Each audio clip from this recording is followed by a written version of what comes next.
नमः। परम गुरुवे नमः। परापर गुरुवे नमः। परमात्मा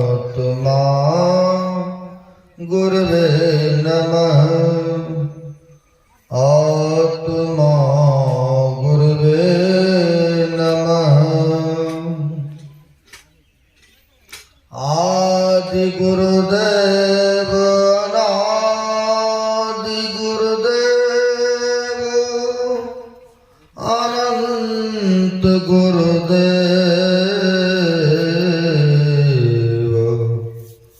अखिल गुरुदेव चरण गुरुदेव शरण गुरुदेव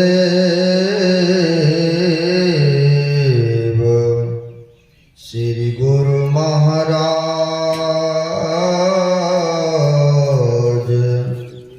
चरणारविंदो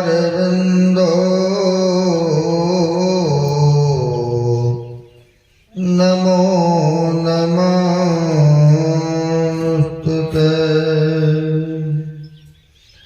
मेरा मुझ में कुछ नहीं,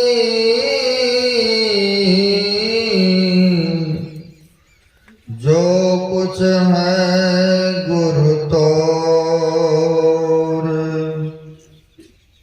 तेरा तुझको सौंपता क्या लागत है प्रभु मोर। तेरा तुझको सौंपता क्या लागत है प्रभु मोर।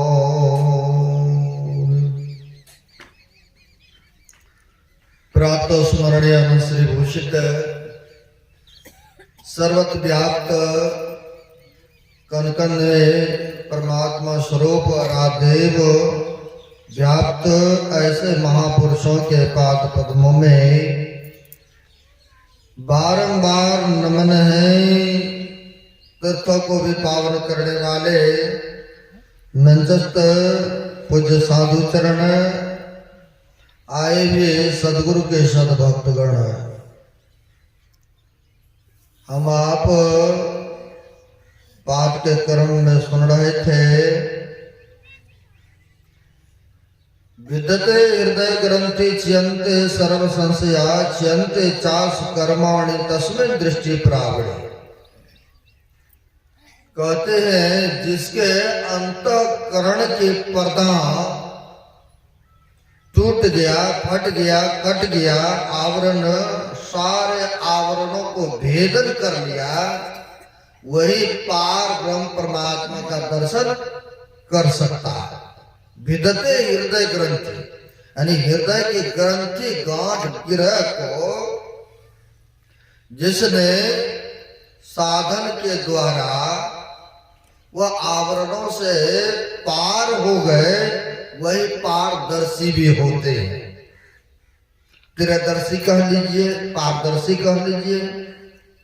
वह सर्वत्र विश्व की रचनाओं को बैठे बैठे देखते हैं, कहाँ क्या हो रहा है, कहाँ क्या छिपा हुआ हो रहते हैं, कौन क्या सोचते हैं, कौन क्या करके आए हैं।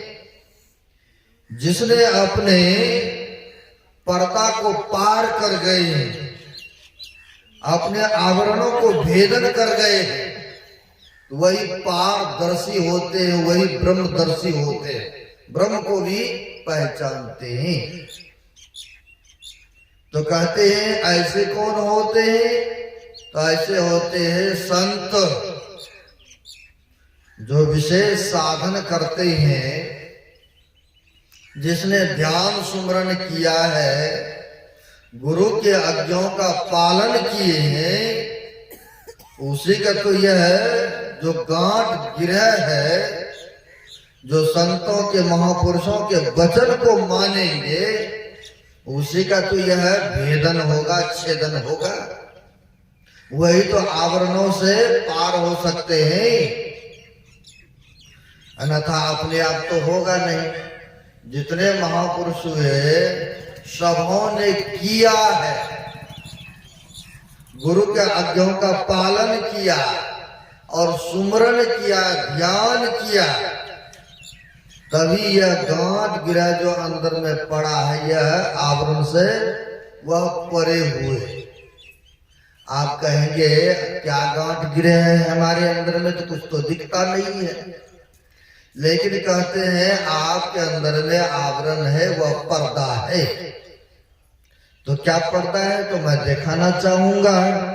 पर्दा आप आंख को बंद करते हैं तो क्या दिखते हैं, काला सा पर्दा दिखता है न।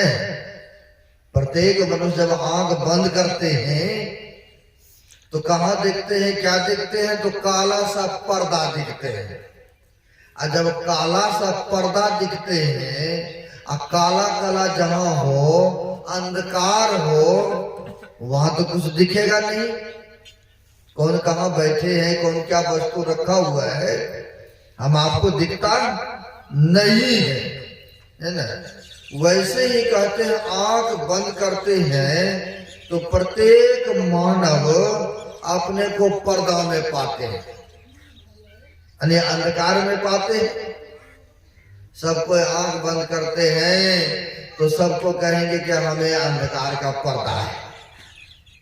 तो कहते हैं अंधकार में है, अंधकार में अज्ञान दशा में पड़े रहते हैं। तो अज्ञान में जब तक रहेंगे तो ना जाने तरह तरह के कर्म भी होगा। अगर अंधकार है, जा रहे कहीं, टॉर्च नहीं है या प्रकाश बल्ब नहीं है, तो आप रस्सा को भी सांप मान बैठते हैं। सड़क पर अगर किसी का रस्सा गिरा हो तो आप कहेंगे अरे रे वहां पर देखो सांप है, क्योंकि वहां पर अंधकार है। इसलिए सर्प को मान बैठते हैं रस्सा को भी देखकर, क्योंकि वहां पर ज्ञान नहीं हो रहा। उसी प्रकार से कहते हैं हम आपके अंदर में अंधकार का पर्दा लग चुका है। यह अंधकार से प्रकाश में जाएंगे कैसे, तो इसके लिए साधन करना होगा, यानी संत सदगुरु के चरण में जाना पड़ेगा। जिन्होंने पर्दा को भेदन कर गया है, जिसने पर्दा से ऊपर उठ गया है, उनके पास जाएंगे और तब न जुक्ति मिलेगा, तब न आप भी पर्दा को पार करेंगे, है ना। तो कौन ऐसे होते, तो संत सदगुरु होते हैं, पर्दा को पार किए हुए महापुरुष होते हैं। गुरुदेव कभी कभी मौज में आके कहा करते थे कि भक्त लोग मेरे पास ऐसे सब इच्छा लेके आते हैं, ऐसे सब मनोकामना लेके आते हैं। जिस समय गुरु महाराज स्व शरीर में थे, उस समय की बात है, गुरु महाराज कहते थे ऐसे सब भावना, ऐसे सब इच्छा लेके मेरे पास आते हैं, अगर मैं मन के बात कह दूं तो मेरे पास आना छोड़ देंगे। अब देखिए पारदर्शी थे ना, आवरण को भेदन किए हुए महापुरुष थे ना, तब न सबके मन के बात को जान जाते थे।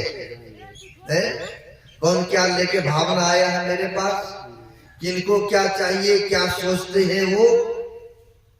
तो जो आवरण को पार कर जाते हैं, अपने आप को वह देखते हैं, अपने आप को जानते ही है, साथ में सब व्यक्ति, सब प्राणियों की मन के बात को जानते हैं।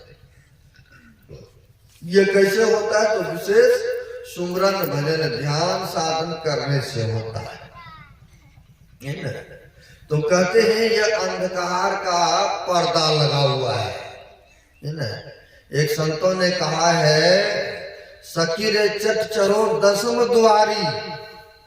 सखी कहते हैं जीव को, कहते हैं सखी रे चट चरो दसम द्वारी, इस नगरी में तिमिर समाना, भूल भरम हरवा, खोज करो अंतर उजियारी, छोड़ चलो 9 द्वार। महापुरुष कहते हैं कि चट चलो 10म द्वारी। जब तक हम आप इस 9 द्वार में रहेंगे तो भूल भ्रम होता रहेगा हर वक्त, है ना।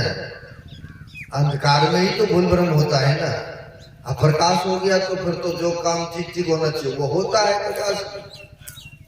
तो यहाँ पर कहते हैं तिमिर मतलब होता अंधकार। तो कहते हैं अंधकार के नगरी में हम लोग पड़े हुए हैं। इस नगरी में तिमिर समान, यानी अंधकार के नगरी में हम आप हैं, इसलिए हम आपको कुछ दिख नहीं रहा है ना। तो फिर कहते खोज करो अंतर उजियारी, छोड़ चलो 9 द्वार। महापुरुष कहते हैं इस 9 द्वार को छोड़ करके 10म द्वार में प्रवेश करो। छोड़ चलो 9 द्वार। आप कहेंगे 9 द्वार कौन कौन है? अब प्रत्येक मनुष्य के अंदर में वह 9 द्वार है। जो ध्यान सत्संग करते हैं उनको तो पता है 9 द्वार है शरीर में, और जो नहीं करते हैं तो कहेंगे 9 द्वार है शरीर में, 9 सुरंग है शरीर में। आपको मैं दिखाऊंगा, आप कहेंगे कि हाँ है 9 द्वार।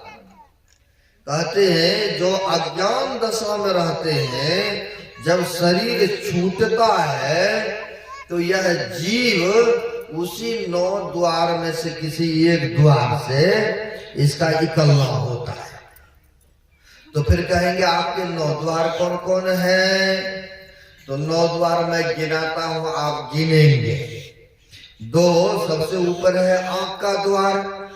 आखिर आंख में कनेक्शन है, खुला है, तब ना हम आप देखते हैं। तो कहते हैं 2 आंख का द्वार है। जीव जब निकलता है शरीर को परित्याग करके, तो कई आदमी को देखे आंख खुला खुला रह जाता है। तो महापुरुष कहते हैं आंख खुला का मतलब है कि जीव उसी आंख होकर के निकला है ना। कहते हैं 2 आंख का द्वार है, 2 कान का द्वार है। आखिर सुराख है तब न शब्द को सुनते हैं। तो कहते हैं 2 कान का सुराख है। और जिस किसी का इस जीव कान होकर के निकलता तो कान टेढ़े पड़ जाते हैं, है ना। तो कहते 2 कान का सुराख है, 2 नाक का सुराख है। हम लोग अच्छा है गंध आ रहा है या गंध आ रहा है तो किससे गंध ग्रहण करते? तो नाक से ही करते हैं ना। अच्छा बुरा का गंध लेते हैं। तो कहते 2 नाक का भी सुरंग है ना। जब जीव इसे निकलते हैं तो टेढ़े पड़ जाते हैं नाक। तो कहते हैं 2 2 4 2 6 हो गए। तो कहते एक जिससे भोजन ग्रहण करते हैं हम लोग ने, खाना पीते हैं, खाते हैं या वार्तालाप करते हैं, तो कहते हैं एक मुंह का भी द्वार है। जीव जब शरीर को परित्याग करके निकलते हैं तो किसी का मुंह देखे होंगे आप, खुले खुले दिखता है ना। तो इससे सबूत होता है कि वह मुंह लेकर के जीव निकला। संत महापुरुषों के दृष्टि में कहते हैं यह तो सात हुआ, 2 नीचे के मल मूत्र विसर्जन करने का द्वार है। यह 9 द्वार से जीव निकलते हैं, है ना। यह प्रत्येक मानव के अंदर में यह 9 द्वार 9 सुरंग है ना। तो कहते हैं महापुरुष छोड़ चलो 9 द्वार। 9 द्वार को छोड़ करके 10वें द्वार में जाने की प्रक्रिया महापुरुष बताते हैं, है ना। और गुरु महाराज ने भी कहा है कि जब तक हम आप इस 9 द्वार में रहेंगे तो अति मलिनता में रहेंगे। गुरु महाराज की वाणी को गाते हैं हम लोग, अति ही मलिन होठम है। तो कहते त्यागी चरो 10वें द्वारी, सुख पाओ रे भाई। गुरु महाराज कहते हैं अति मलिन है यह 9 द्वार। आप कहेंगे कि मलिन है, मलिन का मतलब होता है गंदा है, बड़ी अपवित्र स्थान। तो जैसे कैसे कहते हैं, जैसे आंख से क्या निकलता, तो देखिए कीची निकलता है, ये तो मलिन है। उससे जब कान देखेंगे तो कान से क्या, तो गंदगी निकलता है। और उससे नीचे आएंगे नाक से क्या निकलता है, तो गंदगी उससे भी निकलता है। मुंह से क्या निकलता है, उससे भी लार पुआर खारी निकलते हैं, तो ये भी गंदगी है। और नीचे को तो गंदगी निकलता ही है। तो कहते अति मलिन होठमा त्यागी चरो 10म द्वारी सुख पाओ रे भाई। गुरु महाराज ने साधन किए, सुमरन किए, तब उन्होंने अनुभव वाणी लिखे हैं कि त्यागी चरो 10म द्वारी, यानी 10म द्वार में जो प्रवेश करेंगे तो क्या होगा, तो सुख पाओ रे भाई। वह सुख मिलेगा जो संसार के सुख आपको बड़े फीके पड़ जाएंगे, है ना। जो उस सुख में चले जाते हैं, संसार के सुख उनके लिए क्षणिक पड़ जाते हैं, कुछ उसमें है ही नहीं। दिखता है कि जो सुख है वो तो 10म द्वार में है, यह संसार के पदार्थ में तो सुख है ही नहीं। लेकिन फिर भी मन की जो ललापटी है, मन की जो चाहना है, यह उधर ही भागते हैं। उनको वही सुख सुविधा अच्छा लगता है ना। क्योंकि जन्मों जन्मों से विचरण करते हुए आ रहे ना संसार में।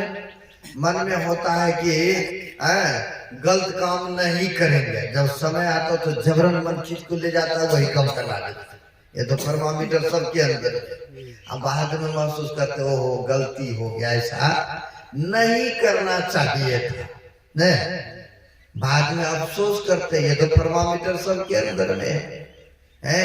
चलो आगे से नहीं करेंगे ऐसा। और जब ऐसा आता है देख, ऐसा जब आता है समय, और चलो कोई बात नहीं है, फिर देखा जाएगा। और फिर वही काम कर लेते हैं, है ना। बाद में फिर पश्चाताप करते हैं। तो कहते ये मन ने कब्जा कर रखा, इसलिए मन हुआ दौड़ दौड़ करके कराता है काम, है ना। मन के कहे पर चलते हैं, है ना। मन अंदर आत्मा से कहता कि जर्दा नहीं खाना चाहिए, जर्दा नहीं खाना चाहिए, लेकिन मन नहीं मानता तो थोड़ा सा ले लेते, खा लेते न। मन में होता कि त्याग करना चाहिए, छोड़ देना चाहिए, लेकिन कभी कभी खा ही लेता है। बेशक पास में नहीं हो, दूसरे से भी मांग करके खा लेता है। तो कौन कराता, तो मन कराता है। अगर बैठेंगे ध्यान पर, सुमरन पर, अंदर दिल से सोचते हैं कभी कभी आप, नहीं नहीं ये सब काम करना ठीक नहीं है, लेकिन मन के कब्जा में हो गए तो मन करवा ही लेता है नहीं। ये तो थर्मामीटर सबके अंदर में, कहाँ हमसे कौन सी कमी होता है सब जानते हैं। तो वही कहते हैं कि जब तक हम आप रहते इस मन के काबू में, तो मन ना जाने तरह तरह के कामों को, कर्मों को करवाते रहते हैं, है ना। तो कहते हैं इनसे कैसे ऊपर उठेंगे, तो कहते हैं जब विशेष साधन भजन करेंगे, जब 9 द्वार से 10म द्वार में प्रवेश कर जाएंगे, तब कहते वह सुख, वह आनंद मिलेगा। और जब वह सुख मिलता है तो बाहर के सुख उनके लिए फीके पड़ जाते हैं, है ना, फीके पड़ जाते हैं। संत महापुरुष वह 10म द्वार में प्रवेश किया, ध्यान सुमरन करके उनके लिए संसार के सुख जो है उल्टी के समान, भवेट के समान उन्होंने त्याग कर दिया। एक संतों ने बड़ा अच्छा कहा है, जे विषया संतन तजे ताही मूड लेपटा, जे नर डारे बवन करी स्वान स्वाद सोखा। स्वान मतलब कुत्ता। अभी भी यहाँ पर कई कुत्ता घूम रहे थे। कोई बढ़िया से बढ़िया भोजन कर ले, रसगुल्ला, टिकड़ी, बर्फी खा ले, किसी कारणवश उल्टी, भवट कर मतलब होता है कि उल्टी करना। अगर उल्टी हो जाए और दोबारा कहने भाई इसमें रुपया बहुत लगा है, खरीद के लाए हैं, मेहनत लगा है, इसी को आप ही का उल्टे आप ही उठा के फिर से खाइए, कोई नहीं खाएंगे ना, नहीं खाएंगे, बिल्कुल नहीं खाएंगे, चाहे जितना मूल्यवान हो, कीमती हो, है ना। लेकिन कहते स्वान स्वाद सोखा, स्वान मतलब होता है कुत्ता। अब देखिए वह जानवर बड़ी स्वाद, बड़ी संतुष्ट, बड़ी चाह से उसको खाते हैं कि नहीं? आप तो देखे खाते हैं। तो उसी तरह से कहते जे विषया संतन तज ताही मूड लगता, जो विषय वासना को संत महापुरुष ने भवट के समान, उल्टी के समान त्याग दिया, अब उसी को मनुष्य संसार के लोग बड़ी चाहना से, बड़ी आनंद से उसको ग्रहण करते हैं, है ना। क्योंकि सुख उसमें नहीं है, तृप्ति नहीं मिल सकता है, शांति नहीं मिल सकता है। जिस समय बढ़िया बढ़िया भोजन खाते हैं, ग्रहण करते हैं, उस समय तो लगता है बहुत तृप्त हुआ, बड़ी आनंद मिल रहा है। अब वही 2-4-10 घंटे के बाद फिर वही काम, फिर से भूख लगी गया ना, फिर से वही भूख लगना ही लगना है, फिर से वैसे व्याकुलता होते हैं। तो संत महापुरुषों ने कहा कि कोई ऐसा है तृप्त जिसमें है कभी भूख लगे ही नहीं, जो सुख मिल जाए उससे कभी हम छूटे ही नहीं। तो ऐसा कोई उपाय है? कोई तो होगा स्थान, कोई तो जरिया होगा। कहाँ है? यह अपने को ऊपर तो उठा लीजिए, एक बार अपने को ऊपर उठा के देखिए, तब वह 24 घंटा हर वक्त आपके साथ सुख रहेगा, जो कभी मिटने वाला, हटने वाला नहीं है, ना। जब हम लोग जागृत अवस्था में रहते हैं तो अभी जीव की बैठक है दोनों नेत्र के बीच में, और वही जब स्वप्न जगत में जाते हैं तो कंठ में हो जाते हैं, और उससे भी जब नीचे आते हैं तो सुसुप्ति अवस्था में चले जाते हैं। कहते हैं सुसुप्ति अवस्था में चले जाते हैं तो उस समय हाथ पैर कुदाले ये सब काम करना छोड़ देते हैं। 5 कर्म इंद्रियां हैं ना, 5 ज्ञान इंद्रियां हैं, ये सब के सब इंद्रियां काम करना छोड़ देते हैं। और छोड़ देते तो जब आप सोने के लिए जाते तो सब कुछ नॉर्मल हो जाते, हाथ पर चलना फिरना, या जब तक संकल्प विकल्प भी होगा, आपके अंदर में तर्क वितर्क होते रहेगा, तब तक आपको नींद भी नहीं आएगा। किसी बात के अगर चिंतन मनन हो, टेंशन में हो, तो आपको नींद जल्दी नहीं आएंगे। वह चिंता को, वह टेंशन को त्याग करना पड़ेगा। या कोई हाथ पर को हिलाते रहे और चाहेंगे हम सो जाएं, संभव है? क्योंकि इंद्रियां चलमान है, और वहां पर आप सो नहीं सकते हैं, है ना। यानी यह इंद्रियां 5 कर्म इंद्रियां है, 5 ज्ञान इंद्रियां, सब शिथिल पड़ जाता है ना।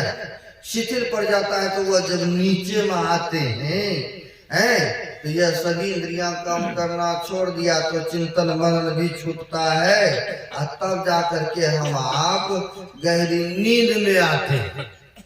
तब जब सो करके जगते हैं कहते आहा आज तो बड़े आनंद से सोए, नहीं बड़े सुख मालूम हुआ। लोग काम करते करते थक जाते हैं, हेरासमेंट आपका हो जाता है, तो थोड़ा देर अगर आराम करने के लिए मिल जाता है तो कहते ताजगी आ गया शरीर में, नहीं क्योंकि काम करते करते आपके अंदर से हेरासमेंट हो चुका था, थक चुके थे, एनर्जी लॉस हो चुका था। अब वही जब थोड़ा देर के लिए रेस्ट मिला, आराम कर लिए, तो फिर ताजगी आ गई। नहीं यह तो कहते हैं थोड़ा देर के लिए नीचे आएगा, यानी यह नीचे में सरके तो अंदर में गए, नीचे की अवस्था में गए तो आपको यह सुख मालूम हुआ। लेकिन यह सदा नींद में भी कोई रह भी नहीं सकता है ना। सदा के लिए यह सुख भी हर वक्त हो नहीं सकते, क्योंकि नींद ही नहीं आएगा तो वो सुख कहाँ मिलेगा, है ना। तो कहते हैं यह तो नीचे की अवस्था में आए तो आपको या सुख या मालूम या कर्म करना भूल गए, ज्ञान इंद्रियां कम करना छूट गए हैं, तो कहते ये नीचे की अवस्था में आए। वही जब संत महापुरुषों से भेद लेंगे, युक्ति लेकर के अपने आप को अंधकार से ऊपर 10वें द्वार में कर लेंगे, तो वह हर वक्त सुख, हर वक्त आनंद आपको मिलता रहेगा। संत महापुरुषों के पास में कुछ नहीं है, ठीक से वस्त्र नहीं है, ठीक से मकान नहीं है, ठीक ठाक भोजन भी बढ़िया नहीं मिलता, लेकिन फिर भी भजन करते हैं और मगन रहते हैं, आनंद रहते हैं, क्योंकि संसार के पदार्थ नहीं है, फिर भी वह अपने आप में मस्त रहते हैं, मगन रहते हैं। तो कौन सा धन उनको मिल गया? तो कहते वह परमार्थ धन मिलता है उनको, जो जप करते हैं, ध्यान किए हैं, सुमरन करते हैं, उनको परमार्थिक धन मिल गया, इसलिए वह आनंदमय है, तृप्त है, सुखी है ना, उनको वह धन मिल जाता है। तो बड़े बड़े देखिए पदाधिकारी लोग, लीडर लोग, नेता लोग साधु महात्मा के चरण में जाकर के नमन करते हैं और आशीर्वाद मांगते, महाराज आपका आशीर्वाद था तो 5 साल तक तो हम कुर्सी पर बढ़िया से बैठे, है ना, फिर से आए हैं, आपके आशीर्वाद की आवश्यकता है महाराज, अगर आप आशीर्वाद देंगे तो हमें फिर से वह कुर्सी सत्ता मिल जाएंगे, फिर से हम वह आनंद करेंगे, हैं, उस पद पर बने रहेंगे। अब साधु महात्मा के पास तो कुछ नहीं है, और फिर भी बड़े बड़े लोग जिनके आगे पीछे बॉडीगार्ड है, बढ़िया गाड़ी घोड़ा है, बढ़िया घर मकान है, और फिर भी वो लोग आते हैं साधु बाबा के चरण में आशीर्वाद लेने के लिए। क्यों? उसको भी पता है कि हम तो झूठ फूट बोलते हैं, जो नहीं बोलने का वो भी बोलते, जो नहीं करने का वो भी करते हैं, लेकिन साधु बाबा तो सदाचारी होते हैं, ध्यान भजन जप किए हुए होते हैं, इनके पास में तो वह परमार्थ के पूंजी है। अगर सच्चे दिल मन से एक बार निकाल देंगे वचन, तो मिथ्या न होई देव ऋषि बानी, ऐसे महापुरुषों के आशीर्वाद लेने के लिए बड़े बड़े लीडर लोग आते हैं, है ना, लेकिन उनके पास कुछ नहीं है। तो लेकिन जो उनके पास है, संसार के लोगों के पास नहीं है, चाहे बड़का बड़का मुकेश अंबानी, बिरला, टाटा क्यों न हो, है ना, ये संसार के पदार्थ है, कभी आपके हाथ में, कभी उनके हाथ में, ने सब दिन एक समान रहने वाला नहीं है, ये परिवर्तनशील है। राजा से रंग हो जाते हैं, रंग से राजा हो जाते हैं। किसी के पहले जमाने में हुकूमत चलता होगा, आप सबके आंखों को सामने, अभी वही व्यक्ति दूसरे के फैक्ट्रियों में, दूसरे के खेतों में काम कर रहा है, उसकी जो वंशज हुआ है, ऐसे भी बहुत देखने को मिलता है। तो समय समय की बात है, यह परिवर्तनशील है पदार्थ, है ना, लेकिन जो परमार्थ धन है, जो अंतर साधन करते हैं, ध्यान करते हैं, तो कहते हैं जैसे वह अंधकार से प्रकाश में जाएंगे, यह ग्रंथि गांठ गिरह जो है यह टूट जाएगा, फट जाएगा, कट जाएगा। जैसे यह पर्दा लगा हुआ, अगर पर्दा लगा, पर्दा को हटाएंगे तब ना उस पार में कौन बैठे हैं या क्या है वस्तु रखा हुआ, तब ना देखेंगे। जब तक पर्दा है तो हम आप देख नहीं पा रहे। उसी प्रकार से अंधकार का पर्दा है। संत महापुरुष जो होते हैं, ध्यान सुमरन करके वह पर्दा को हटा दिए, है ना, पर्दा को भेदन कर दिए हैं, और फिर बैठे बैठे संसार की लीलाओं को भी देखते हैं, संसार के पदार्थ को देखते हैं, है ना। कौन भक्त हमको कहां से पुकार रहे हैं, कौन भक्त हमको याद करते हैं, सब संत महापुरुष जो होते हैं देखते हैं, है ना। बैठे हैं यहाँ, लेकिन कौन कहाँ हमें पुकार कर रहा है, याद कर रहा है, वो सब बैठे बैठे देख लेते हैं। आप कहेंगे इसका कोई सबूत है, प्रमाण है? इसका सबूत है, प्रमाण है ना। एक नम्मा गुरु हो गए, क्योंकि पंजाब में 10 गुरु हुए, आपको पता होगा। नम्मा गुरु हो गए गुरु तेग बहादुर सिंह जी महाराज, जो कि गुरु गोविंद सिंह जी महाराज के पिताश्री थे, है ना। तो कहते हैं नम्मा गुरु हुए तेग बहादुर सिंह जी महाराज, बड़े उच्च कोटि के महापुरुष हुए, है ना। बड़े उच्च कोटि के महापुरुष हुए। जब 8वां गुरु ने शरीर त्याग किए तो किसी को भी गद्दी दे करके नहीं गए। आज सेवक तो सब होते हैं, हर जगह जगह देखने को मिलता है, गद्दी के लिए सब कोई मार करते हैं ने। आप सबके आंख के सामने में भी सब जगह होता है, सब संस्था में सब चाहते हैं मान प्रतिष्ठा हो। तो गद्दी के लिए वो जितने सेवक लोग थे सब चाहते थे कि हमें गद्दी मिले, हमें मिले। लेकिन जो गुरु 8वां गुरु थे उन्होंने किसी को सौंप के नहीं गए कि हाँ हमारा ये शरीर छूटने के बाद यही मालिक होंगे। सो ऐसा नहीं कहे। जो नजदीकी सेवक थे, जिनके वर्चस्व था, तो वो सोचते हैं कि गुरु जी के तो मैं ही था मेन सेवक, तो इसका गद्दी का अधिकार तो मैं बनूंगा। अब गुरु जी जैसे शरीर छोड़ा, वो कहते हम गुरु जी हैं, वो कहते हम गुरु जी हैं।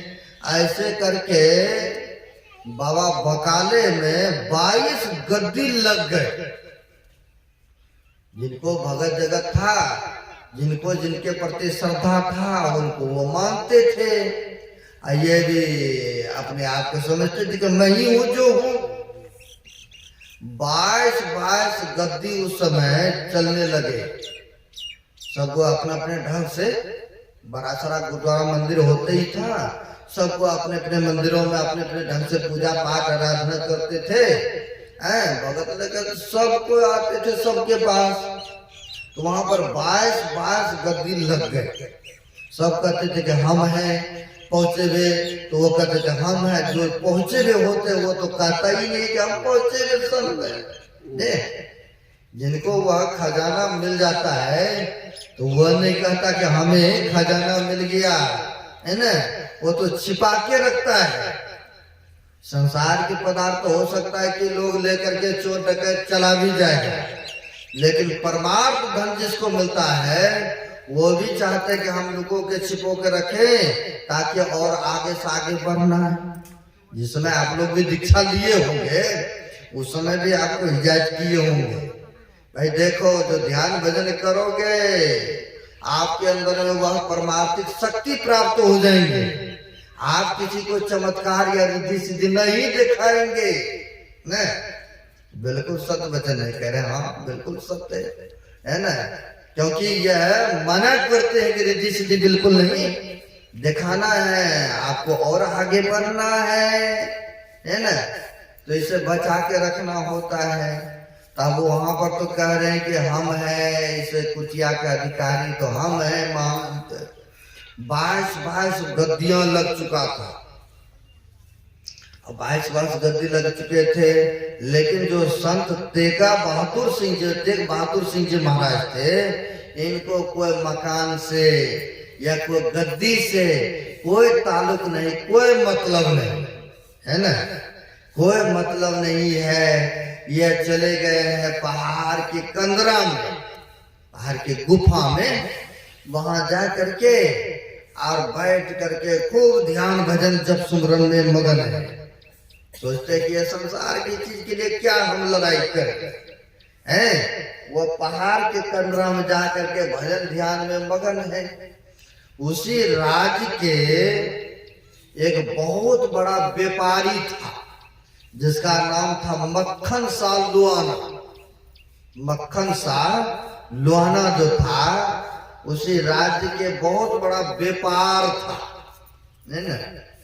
वह इंडिया से, जैसे नहीं होता है मक्की के समय में मक्की खरीदते होंगे महाजन लोग, आप सबों का गेहूं के समय गेहूं, तो उस समय वो मक्खन सालवाना खरीद बिक्री का काम करते थे और बहुत सारे खरीद करके इकट्ठा करते थे। और खरीद करके उस समय समुद्री जहाज चलते थे। अभी भी आप जाएंगे, हम लोग रामेश्वर धाम गए थे कुछ साल पीछे, वहां पर श्रीलंका में जो सेतु बांध करके हनुमान और राम भगवान सब गए थे लंका में, अभी भी वहां पर जहाजे वगैरह सब समुद्र में इंडिया से कुछ लेकर के जाते होंगे, हो सकता है श्रीनगर से कुछ लेके आते होंगे। तो ऐसा देखने को मिला है ना, जो नजदीकी होते हैं तो जहाज से भी आना जाना कारोबार करते हैं, अगर कहीं दूर जाना हो तो फिर तो प्लेन से जाते हैं। तो ऐसा देखने को मिला, जैसे आप बांग्लादेश बंगाल चले जाइए, बंगाल से बांग्लादेश नजदीक में बीच में समुद्र है, उस पार में जो है बांग्लादेश है, बीच की नफरत वो जो है समुद्र है, और बहुत सारे सामान वहां पर एक भक्त रहते हैं, बताया कि बहुत सारे सामान इंडिया से लूट करके उस जहाज पर लाते हैं, इधर से उस देश में बांग्लादेश में लेके जाते हैं और उधर से कुछ ऐसे सामान लेके आते हैं। तो बहुत ऐसा करते हैं।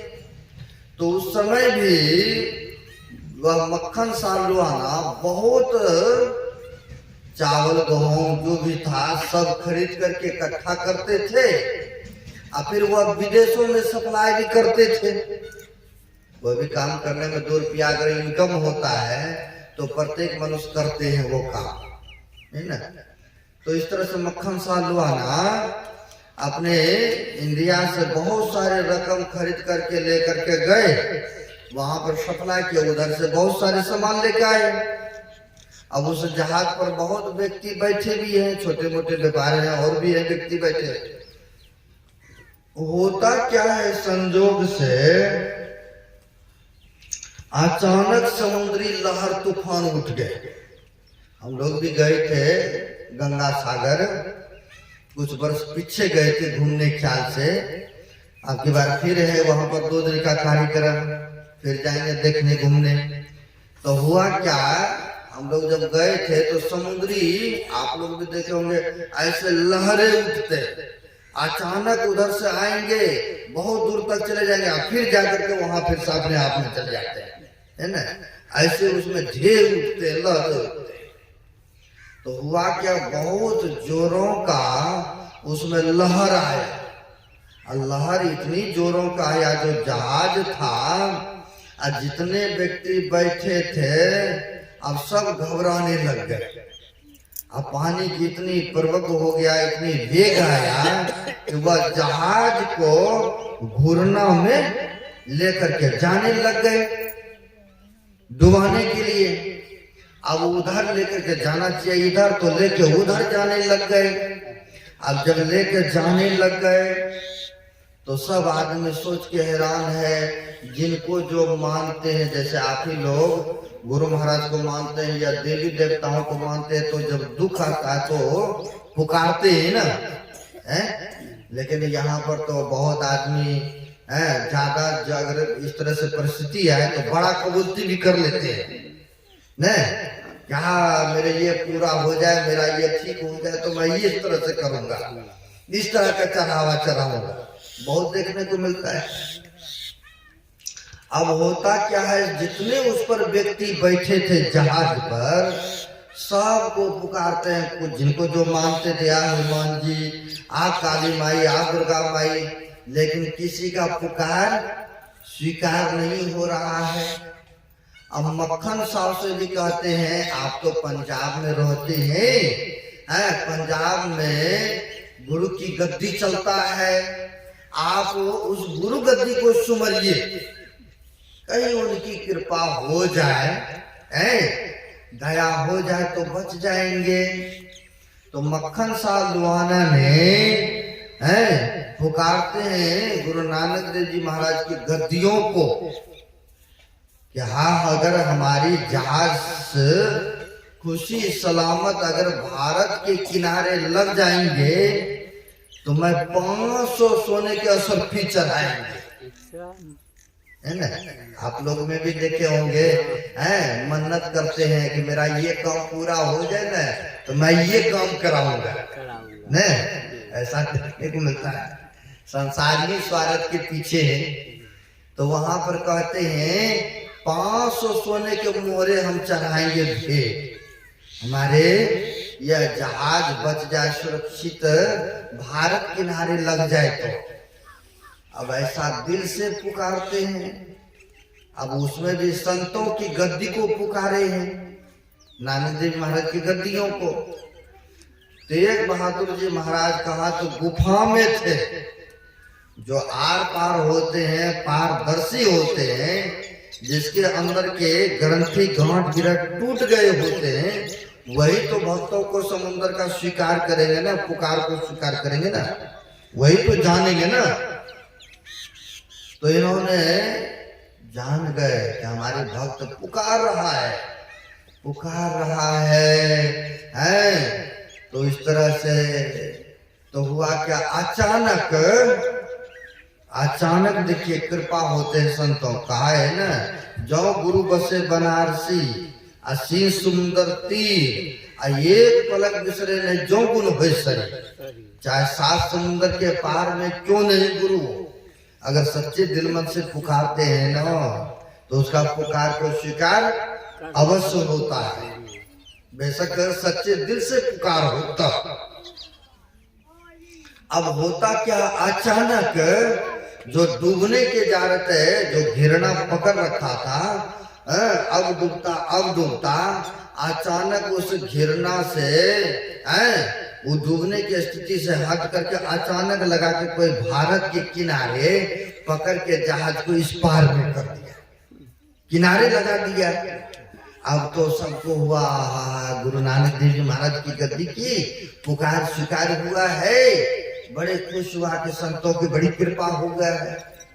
अब मक्खन सा जो व्यापार थे, उन्होंने सोचा घर तो बाद में जाएंगे, क्योंकि जीवन बचा है ना, हमारे चलते सबका जीवन बचा है और इतने धन संपत्ति भी है, घर तो बाद में जाएंगे, पहले चलते हैं 500 सोने के सुपिया चढ़ाएंगे चरण पर, बाद में जाएंगे, क्योंकि जीवन दान मिला है। कई आदमी को जीवन दान मिलता है ना साधु महात्मा की कृपा से, कहते महाराज हम तो कुटिया में रहेंगे, नया जीवन मिला है ना हमें सेवा का अवसर दीजिए, हम यहीं रहेंगे। बहुत ऐसा होते भी हैं, है ना। अब वो घर नहीं जा करके झोला बैग में लिया और ले करके चले नानक देव जी महाराज की गद्दियों पर, यानी बाबा बकाले चले। अब वहां पर जब गए देखते हैं ये तो यहाँ पर 22 गद्दी लगा हुआ है। अब इसमें से कौन संत है कौन नहीं है तो कैसे पहचान होगा, है? तो ये भी व्यापार की पुत्र था, व्यापार था।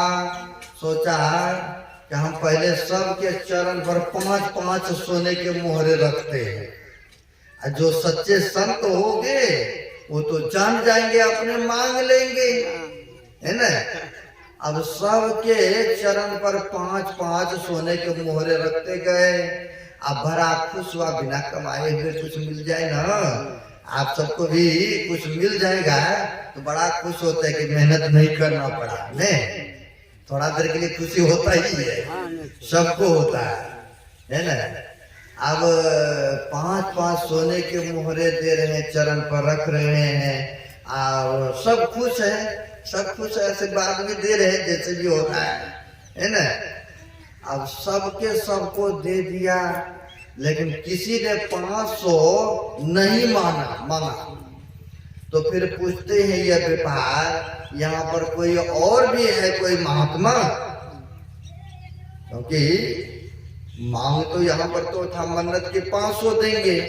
सोचा इतने आदमी है तो इसमें कौन संत है, किसकी कृपा हुआ है, तो हमें तो पहचान नहीं है, इसलिए पूछते हैं कि यहाँ पर कोई और भी है।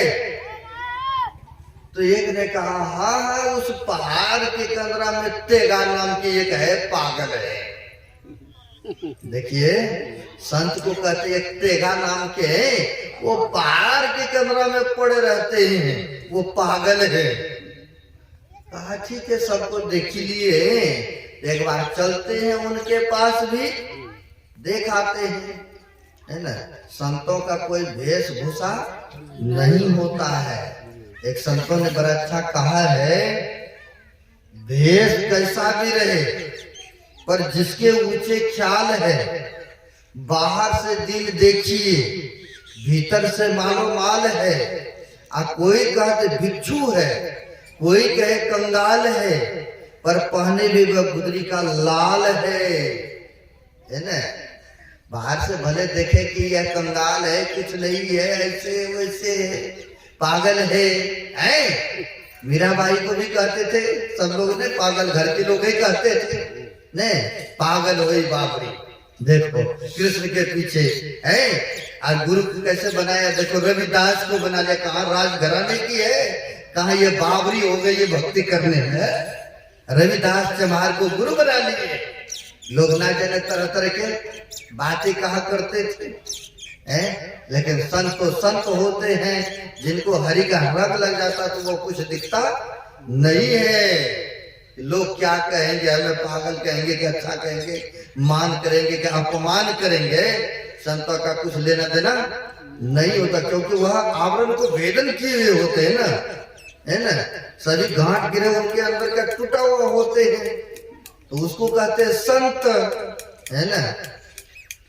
अब यह मक्खन साधवाना गए हैं, गए तो वहां पर देखा एक चादर ओढ़ करके तेग बहादुर सिंह जी महाराज ध्यान पर बैठे हुए हैं, आंख बंद करके ध्यान पर बैठे हुए हैं। गए उसी तरह से 5 झोला से निकाला मोहरे सोने का और चरण पर रख करके जाने लग गए, है ना। 5 रख दिया, उनके भी मन में हो रहा था कि ये ऐसे पागल सागल पहले मैले कपड़े में है, अगर संत होते तो बढ़िया जगह रहते, ये कहाँ गुफा तुफा में पड़े रहते हैं जंगल झाड़ में। ऐसा तो सोचा चलो कुछ भी हो 5 रख देते हैं, जब सबको 5-5 रखते आए हैं इनको भी 5 रख देते हैं। अब 5 चरण पर रख करके लौट करके यह व्यापार जाने लग गए।